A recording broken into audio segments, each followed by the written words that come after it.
मेरी मौसी की शादी हुए करीब 6 महीने हो चुके थे। मेरी नई मासी अंजलि बेहद खूबसूरत थी। मेरे मौसा और मौसी की शादी के बाद से ही रात में उनके बीच कुछ खटपट की आवाज़ें आई मुझे सुनाई देने लगी थी। हर रात उनके कमरे से बहस की आवाज़ आती और मैं समझ नहीं पाता था कि ये सब क्यों हो रहा है। एक दिन जब मौसा घर पर नहीं थे तो मैंने मौका पाकर अंजलि मौसी से उनकी बहस का कारण पूछा। वे थोड़ा उदास नजर आए, फिर मेरे हाथ को पकड़कर कहा, तुम्हारे मौसा मुझे वे खुशियाँ नहीं दे पाते जिनकी मुझे उम्मीद थी। यही हमारे झगड़े की असली वजह है। इतना कहने के बाद उन्होंने मुझे कुछ अजीब नज़रों से देखा, जैसे कुछ और कहना चाह रही हो। फिर अचानक उन्होंने मेरे कंधे पर हाथ रखा और उनकी आंखों में एक अजीब सी चमक दिखाई दी। मैं हक्का बक्का रह गया। हालांकि उनके लिए वे बीते दिनों की बात हो चुकी थी, पर मेरे लिए अंजलि मासी अब भी नई ही थी। शादी के 6 महीने बाद मैं पहली बार गांव आया। मेरे पिताजी की नौकरी शहर में होने के कारण हमारा परिवार वहीं रहता था और अभी अभी मैं अपनी प्रतियोगी परीक्षाएं ख़त्म की थी।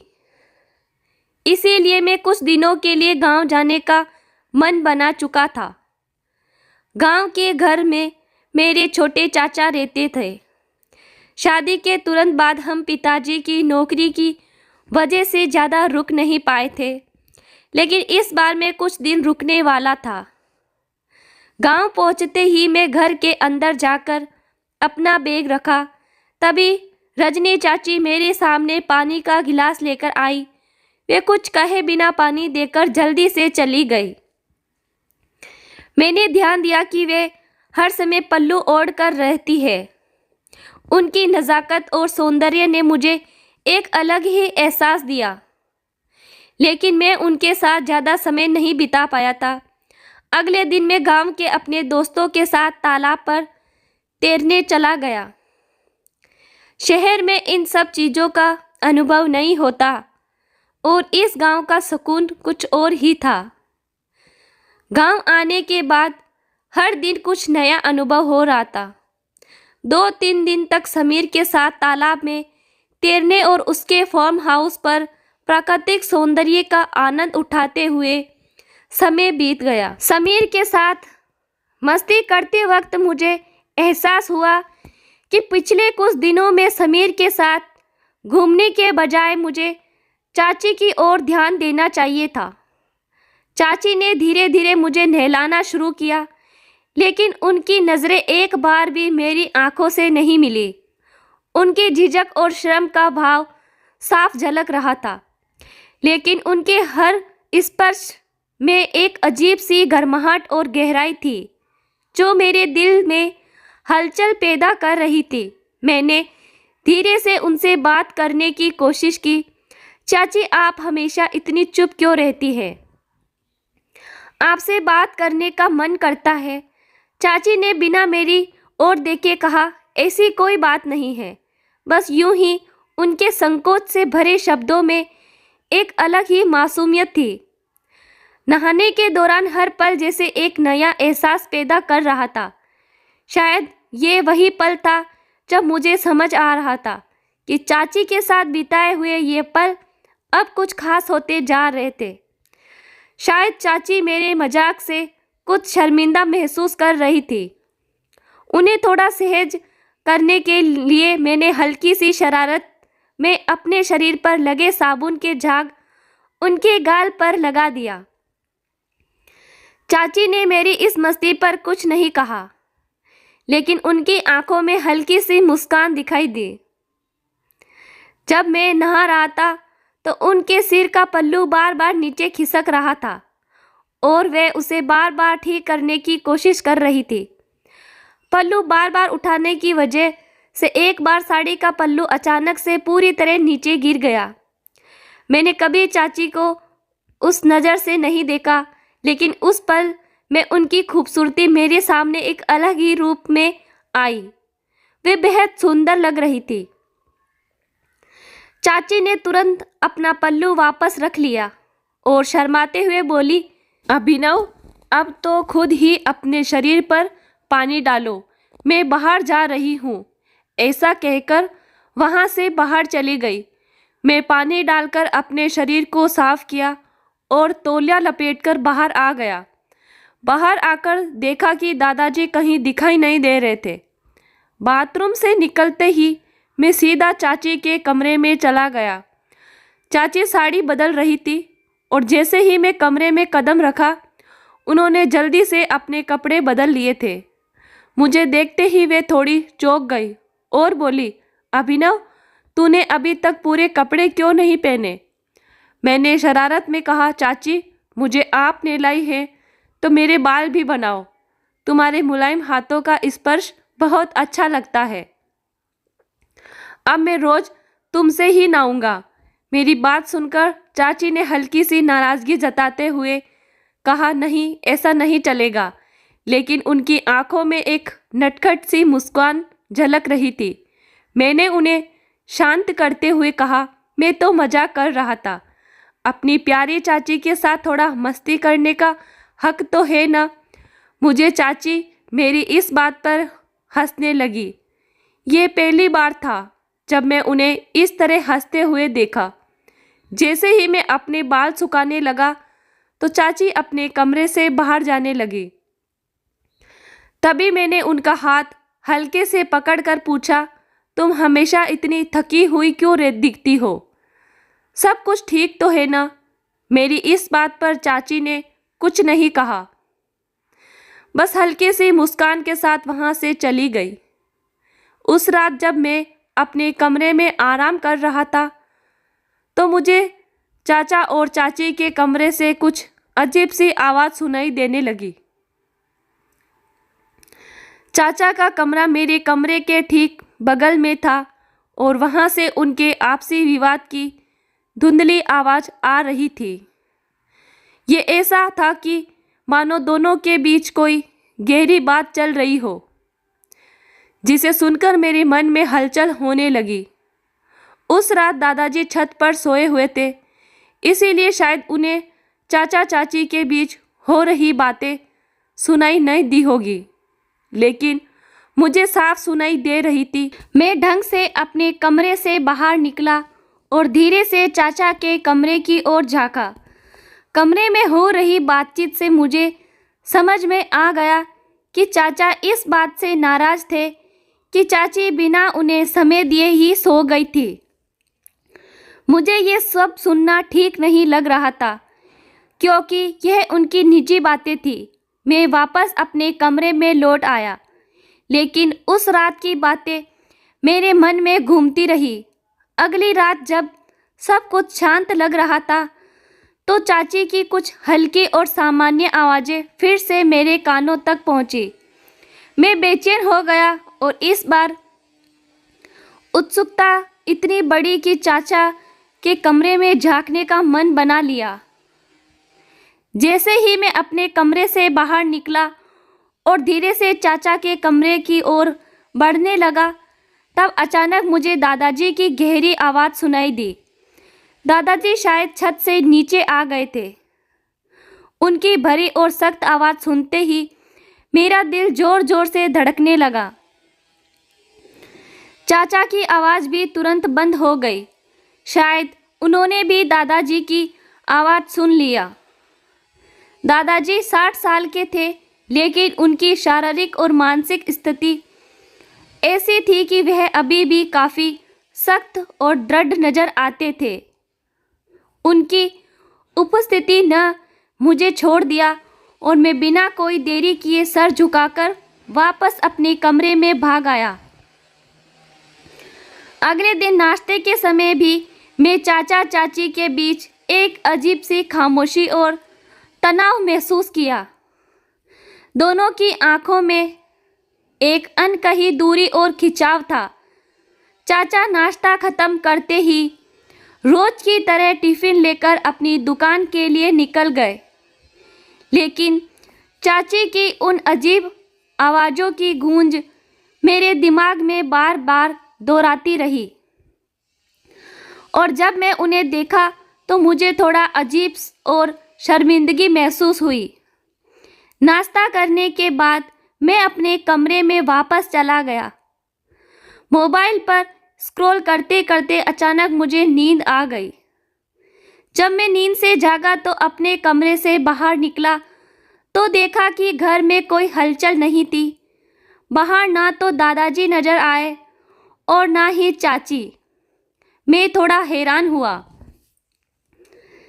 चाची के कमरे का दरवाज़ा खुला हुआ था, लेकिन दादाजी के कमरे का दरवाज़ा बंद था। मुझे इस अचानक सन्नाटे से थोड़ा अजीब महसूस हुआ, लेकिन मैं ज़्यादा ध्यान न देते हुए बाहर की ओर देखा। मैं किचन से पानी पीकर बाहर देखा तो चाचा दादाजी के कमरे से बाहर निकलते हुए दिखे।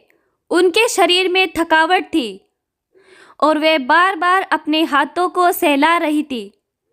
उनके चेहरे पर एक अद्भुत उदासी और दर्द की छाया थी जो मुझे परेशान कर गई। जैसे ही उन्होंने मुझे देखा तो उन्होंने कहा, अभिनव, मैं तेरे लिए खाने की थाली लेकर आती हूँ। उनकी बातों में एक खास नरमाई, लेकिन वह मुझे नज़र नहीं मिला पाई। यह सोचकर मेरा दिल थोड़ा धड़क उठा कि चाची दादाजी के कमरे में ऐसा क्या कर रही थी कि वह इतनी थकी लग रही थी। घर में कुछ चीज़ें मुझे अजीब लगने लगी। चाची हमेशा से सुंदर और आकर्षक थी, लेकिन उनके चेहरे पर छाई थकान ने उन्हें और भी प्यारा बना दिया था। मैंने महसूस किया कि दादाजी घर से बाहर नहीं दिखते थे। वे हमेशा चाची के आसपास ही रहते थे और यह देखकर मुझे ये साफ नज़र आ रहा था कि चाची की थकान का कारण शायद यही था। जैसे जैसे दिन बीत रहे थे मुझे ये समझ में आ रहा था कि चाचा और चाची के बीच कोई अनकही बात चल रही थी।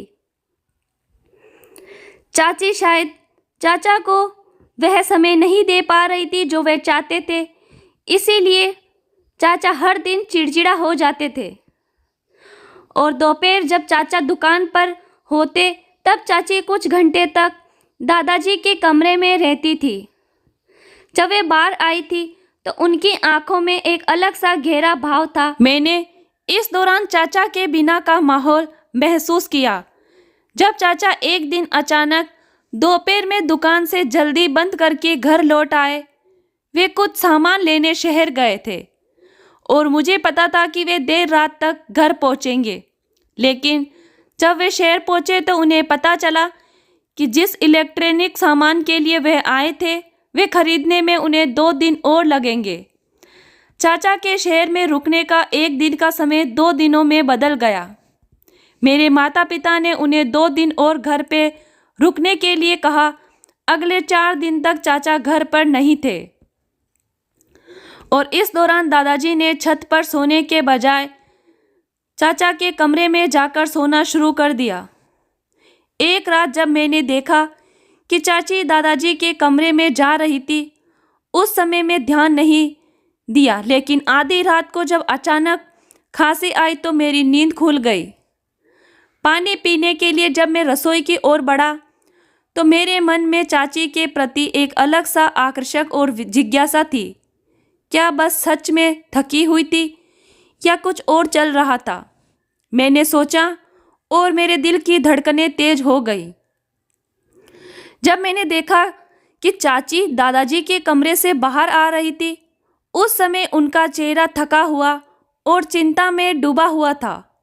दादाजी के कमरे से अपने कमरे तक जाते हुए पैर लड़खड़ाते हुए चल रही थी। मुझे उनकी हालत देखकर चिंता हुई और मैंने उन्हें संभाल लिया। चाची, आप ठीक हो? मैंने पूछा। उन्हें देखकर ऐसा लगा जैसे वे बहुत डर गई थी। मैंने उन्हें कमरे तक पहुंचाया। चाची, आप इतनी देर दादाजी के कमरे में क्या कर रही थी? मैंने सवाल किया। उन्होंने कुछ नहीं कहा, बस इतना बोले, मुझे बहुत नींद आ रही है, और खुद को कंबल में लपेटकर सो गई। चाची का आधी रात को दादाजी के कमरे से बाहर आना और उनका थका हुआ चेहरा मेरे मन में कई सवाल छोड़ गया। अगले दिन से मैं चाची से वही सवाल करने की कोशिश कर रहा था। दोपहर 12 बजे जब दादाजी थोड़ी देर के लिए बाजार सब्जी लेने गए थे, उस समय चाची खाना बना रही थी। घर में हम दोनों अकेले थे। मैंने इस मौके का फ़ायदा उठाते हुए रसोई में जाकर उनसे सवाल किया, आप इतनी रात को दादाजी के कमरे में क्या कर रही थी? इस पर उन्होंने कहा, तुम्हारे दादाजी को खांसी आ रही थी, इसीलिए मैं उन्हें पानी देने गई थी। मुझे समझ आ गया था कि वह झूठ बोल रही थी। पानी देने के लिए 10 मिनट काफ़ी होते हैं, लेकिन वे तो पूरे 3 से 4 घंटे दादाजी के कमरे में थी। इस घर में क्या चल रहा है, मुझे सच बताओ। यहाँ आने के बाद मैं रोज रात तुम्हारी और चाचा की बहस सुन रहा हूँ। तुम चाचा के साथ ऐसा क्यों करती हो? मैं गुस्से में कहा। वे थोड़ी चौंकी और कहा, चाचा मुझे खुश नहीं रख सकते, इसीलिए मैं अपने ससुर की सेवा करती हूँ। माँ से सेवा, इसका क्या मतलब? मैंने पूछा। अब इसका जो मतलब तुम्हें समझना है तुम समझो, उन्होंने कहा और वहाँ से चली गई। उनकी बातों ने मुझे और सोचने पर मजबूर कर दिया। चाची की आंखों में जो दर्द था वह मुझे समझ आ रहा था। क्या उनके चाचा के प्रति कोई भावनाएं हैं? क्या वह चाचा की कमी को किसी और के साथ पूरा कर रही है? या इन सब सवालों के बीच मेरा दिल एक अजीब से उथल पुथल में था। रात को जब चाचा घर आए तो मैंने देखा कि चाची की नज़रें उन पर टिक गई। चाचा ने चाची की तरफ देखा, लेकिन उनकी आंखों में वह प्यार नहीं था जो पहले हुआ करता था। ये सब देखकर मुझे चाचा के लिए कुछ करना था। मैं समझ नहीं पा रहा था कि एक अच्छे पति को छोड़कर मेरी चाची दादाजी के पीछे क्यों पड़ी है। उनकी ये हरकत मुझे अजीब लग रही थी। एक और दिन बीत गया और उस रात मैंने उन्हें अपनी आंखों के सामने दादाजी के कमरे में जाते हुए देखा। वे कुछ बताने के लिए तैयार नहीं थी और ये सब देखकर मेरी जिज्ञासा और भी बढ़ गई। अगले दिन दादाजी का एक दोस्त घर आया और उन्हें ग्राम पंचायत में ले गया। मुझे पता था कि दादाजी को वहाँ काफ़ी समय लगेगा और जल्दी लौटने की संभावना कम थी। इस मौके का फ़ायदा उठाते हुए मैंने चाची को बहाना बनाकर घर से बाहर ले जाने का फ़ैसला किया। जब मैं चाची के पास गया और कहा कि हमें मार्केट जाना है, तो उन्होंने बिना कोई सवाल किया मेरी बात मान ली। लेकिन मैं उन्हें मार्केट न लेकर अपने दोस्त के फार्म हाउस पर ले आया। फार्म हाउस पर पहुंचते ही मैंने देखा कि चाची थोड़ी अजीब थी। उन्होंने मुझसे पूछा कि मैं उन्हें यहाँ क्यों लाया। मैंने उन्हें मीठी बातें करके समझाया, चाची मुझे पता था कि घर में रहते हुए आप कभी सच नहीं बोलेंगे, इसीलिए मैं आपको यहाँ लाया हूँ। अब मुझे तुरंत सच बताओ कि तुम्हारे और दादाजी के बीच क्या चल रहा है। क्या सच में तुम चाचा से खुश नहीं हो? चाची ने मुझे कुछ दूरी बनाई और अचानक मेरे करीब आ गई। उनका चेहरा मेरे सामने था और उनकी आंखों में अजीब सी चमक थी। तब चाची बोली, अभिनव, तुम बेवजह ज़्यादा सोच रहे हो। मैं तुम्हें एक बार बताया था, वही मान लो। अब तुम्हें गांव आए काफ़ी दिन हो गए। यहाँ के मामलों में दखल देने से अच्छा है कि तुम जल्दी से जल्दी अपने घर वापस लौट जाओ, नहीं तो तुम्हारे दादाजी की तरह मुझे तुम्हारी भी सेवा करनी पड़ेगी। उन्होंने कहा। मैंने उनकी बात को सुना और उन्हें अपनी आंखों में देखा। मैं समझ रहा था कि वे मुझसे सच छुपा रही है। तभी उन्होंने मेरा हाथ पकड़ा और अपनी ओर खींच लिया। अभिनव, कुछ बातें तुम नहीं समझ सकते। यहाँ की जिंदगी बहुत जटिल है, उन्होंने धीरे से कहा और फिर वहाँ से चली गई। उनकी इस प्रतिक्रिया ने मुझे और भी अधिक सोचने पर मजबूर कर दिया। मैंने तय किया कि मैं चाची पर नज़र रखूँगा। कुछ दिनों बाद मैं फिर से चाची को फार्म हाउस पर ले आने का बहाना बनाया। इस बार मैंने उन्हें एक चाय का कप ऑफ़र किया और मैंने कहा, चाची, ये जगह कितनी सुंदर है। यहाँ की शांति में हमें थोड़ी देर बैठकर बातें करना चाहिए। चाची ने हंसते हुए कहा, ठीक है, लेकिन तुम्हें सच में क्या चाहिए? तब मैंने चाची से बोला, मुझे बस तुम्हारे मन की बात जाननी है। तुम हमेशा थकी हुई क्यों दिखती हो? क्या तुम्हारे और चाचा के बीच कुछ ठीक नहीं चल रहा? क्या मैं अपनी जिज्ञासा को दबाने की कोशिश की, लेकिन वे मुझे बताने लगी। इस बार चाची थोड़ी सी नरम हुई और बोली, देखो अभिनव, ये सब बहुत मुश्किल है। तुम्हारे चाचा मुझे वह खुशी नहीं दे सकते जो मैं चाहती हूँ, इसीलिए मैं अपने ससुर की सेवा करती हूँ। शायद मैं उसे अपने दिल के करीब लाना चाहती हूँ, लेकिन ये सब आसान नहीं है। दोस्तों, उनकी आवाज़ में हल्की सी उदासी थी और मुझे समझ आ गया कि उनके मन में गहरी भावनात्मक संघर्ष चल रहे हैं। मैं उन्हें और समझाना चाहता था, लेकिन तभी उनके चेहरे पर एक अलग ही चमत्कारी उन्होंने मेरी आंखों में देखा और कहा, शायद मुझे तुम्हारे साथ थोड़ी और बातें करनी चाहिए। तुम्हारी बातें मुझे सुकून देती है। उस पर मैंने उनके चेहरे पर एक नई ऐसा लगा जैसे उनके दिल के सारे राज मेरे सामने खुलने लगे हो। हम दोनों ने एक दूसरे की आंखों में देखा और उसी क्षण में कुछ जादू समय महसूस हुआ। क्या तुम मुझसे वादा करोगी कि तुम अपनी खुशियों के लिए खुद को कभी न छोड़ोगी? मैंने कहा, मैं कोशिश करूंगी। अभिनव, तुम्हारे साथ रहकर मुझे हमेशा अच्छा लगता है, उन्होंने मुस्कुराते हुए कहा, और इस तरह हमारे बीच एक नया बंधन की शुरुआत हुई। चाची की मुश्किलें समझने का मेरा प्रयास हमें और करीब लाने लगा। हमारे दिलों में एक नया एहसास जाग उठा था जो हमें एक नई दिशा में ले जा रहा था। मैं जानता था कि यह सफ़र आसान नहीं होगा, लेकिन अब मैं ये सोचकर खुश था कि कम से कम मैं उनके साथ हूँ और हम दोनों अपनी भावनाओं को समझने और साझा करने का प्रयास कर रहे हैं। दोस्तों, कुछ दिन बीते। मैं चाची को लेकर अपने मन में कई सवाल उठाए। क्या वे सच में दादाजी के लिए भावनाएं महसूस करती है या फिर सिर्फ एक सामान्य सा रिश्ता का विस्तार था? मैंने उन्हें घर छोड़कर आते ही सोचा कि आज का दिन एक नई शुरुआत हो सकती है। अपने दोस्तों के पास जाने का बहाना बनाकर मैं दादाजी को ये बताकर घर से निकलूँगा कि मैं शाम को घर लौटूँगा। ये सुनकर दादाजी ने सिर हिला दिया और मैं रास्ते में उनके साथ कुछ बातें करने लगा। मैंने जानबूझकर उन्हें अकेला समय देने की योजना बनाई ताकि मैं देख सकूं कि चाची और दादाजी के बीच क्या चल रहा है। दोस्तों, जब मैं चाची को घर में अकेला पाया तो मुझे समझ में आया कि उन्हें दादाजी की देखभाल करने में कितनी कठिनाई होती है। लगभग 5 घंटे तक घर से बाहर रहा।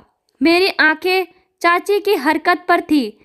शाम के समय ये सुनिश्चित करने के लिए वापस आया कि सब कुछ ठीक है। शाम को जब मैं खाना खाकर ख़त्म किया तो मैंने ऐसे दिखाया तो मैं अपने कमरे में जा रहा हूँ, लेकिन जैसे ही दादाजी किचन में गए मैं चुपचाप उनके कमरे में घुस गया और वहाँ छुपकर बैठ गया। मैंने करीब 1 घंटे बाद चाची कमरे में आई।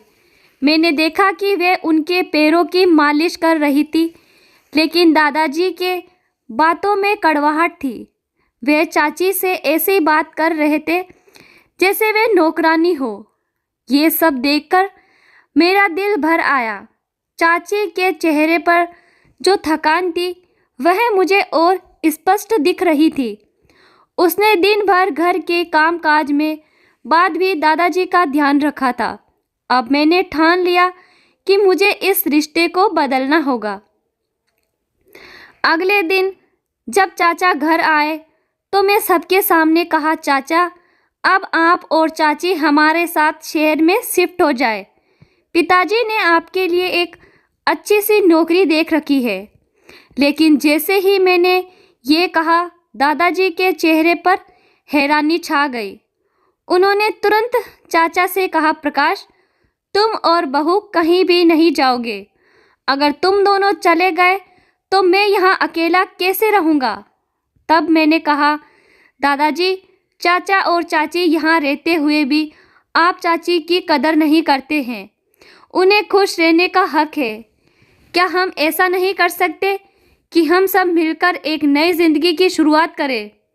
मेरे शब्दों में कुछ ऐसा था जो चाची की आंखों में चमक ले आया।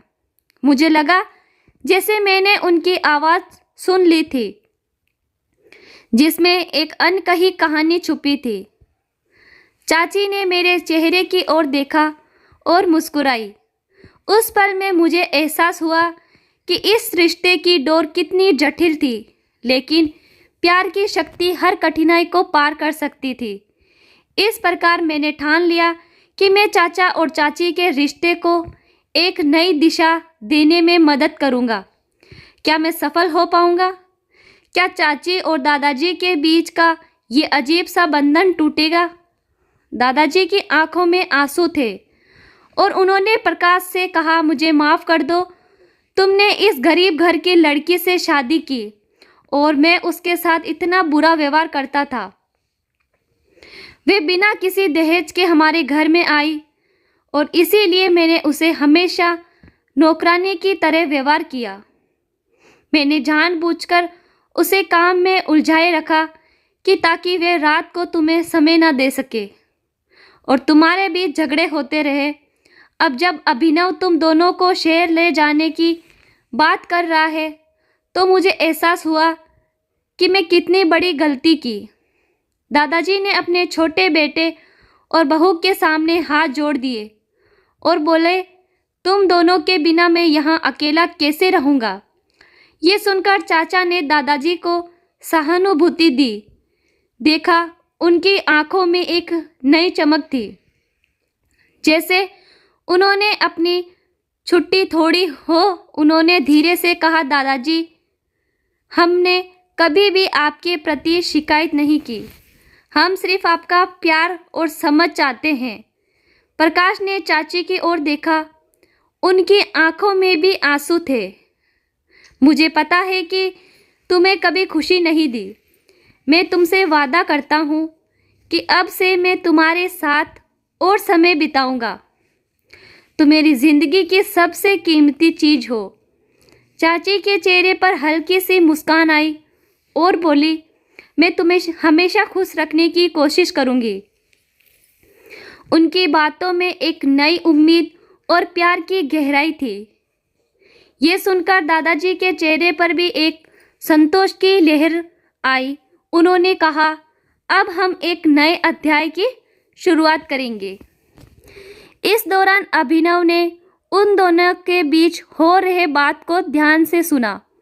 उसे महसूस किया कि परिवार का प्यार और समर्पण हमेशा हर कठिनाई का हल निकल सकता है। मैं चाहता हूँ कि तुम दोनों हमेशा एक दूसरे के साथ रहो, अभिनव ने कहा। शहर की जिंदगी में भी परिवार का प्रेम सबसे महत्वपूर्ण होता है। चाचा और चाची ने एक दूसरे को प्यार भरी नज़रों से देखा। उन्होंने समझ लिया कि जीवन में एक दूसरे का साथ कितना महत्वपूर्ण है। दोस्तों, चाची ने अपने ससुर की गलती को छुपाने के लिए खुद को मेरे सामने चरित्रहीन तक करवा दिया, लेकिन उसकी आत्मा की मजबूती ने मुझे चौंका दिया कि हर दिन उसने दादाजी की गलतियों को छुपाने के लिए खुद को दुखों में ढक लिया, जैसे वह कोई अदृश्य बोझ उठा रही हो। उसकी आंखों में एक उम्मीद थी, एक दिन दादाजी उसे समझेंगे। समय बीतता गया। एक दिन दादाजी ने अपनी बहू को उसकी कदर देना शुरू कर दिया। उन्होंने चाचा के मायके की गरीबी पर ताने मारना भी बंद कर दिया। उन्हें समझ में आ गया था कि चाची की सुंदरता और उसके बड़े दिल के उसके मायके की गरीबी से कोई संबंध नहीं है। दादाजी ने महसूस किया कि असली खूबसूरती किसी के चेहरे में नहीं बल्कि उसके व्यवहार और मन में होती है। सुबह सुबह दादाजी ने एक दिन चाची को प्यार से पुकारा, तुमने इस घर में अपनी मेहनत और लगन से जो प्रेम दिया है उसके लिए मैं तुम्हारा आभारी हूँ। उनकी बातों में एक नई गर्माहट थी, जैसे उनके दिल की बर्फ पिघल गई हो। चाची की आंखों में चमक आई। दादाजी, मैं सिर्फ आपकी सेवा कर रही थी, लेकिन अब मैं महसूस करती हूँ कि मुझे भी सम्मान और प्यार मिल सकता है। उनकी आंखों में नए विश्वास की रोशनी थी। ये सुनकर दादाजी ने चाची का हाथ अपने हाथों में लिया और बोले, मैंने तुम्हें कभी उचित सम्मान नहीं दिया। मैं वादा करता हूँ कि आगे से तुम्हारी कदर करूँगा। इस पल ने दोनों के रिश्ते में एक नई शुरुआत की। अभिनव ने ये सब देखा और उसकी आंखों में गर्व की चमक थी। उसे ये देखकर खुशी हुई कि परिवार में प्यार और समझ का महत्व कितना बड़ा होता है। इस घटना में हमें सिखाया। अभिनव ने कहा कि अभी तो घर जाकर मेरी अंजलि मासी और मासा के रिश्ते का एहसास दिलाना है। किसी की असली पहचान उसके स्वभाव और व्यवहार से होती है, न कि उसके पास मौजूद धन से। प्यार, सम्मान और एक दूसरे का सहयोग ही एक परिवार को मजबूत बनाता है। आखिरकार उन्होंने समझ लिया कि जीवन में सबसे महत्वपूर्ण चीज उन रिश्तों में छिपी है जो हमें सच्चा प्यार और सम्मान देती है। और ये सच्ची खूबसूरती ही कभी भी पैसे में नहीं बल्कि दिल की गहराइयों में होती है। तो दोस्तों, आपको कहानी अच्छी लगी तो लाइक एंड शेयर, चैनल को सब्सक्राइब ज़रूर कर दें।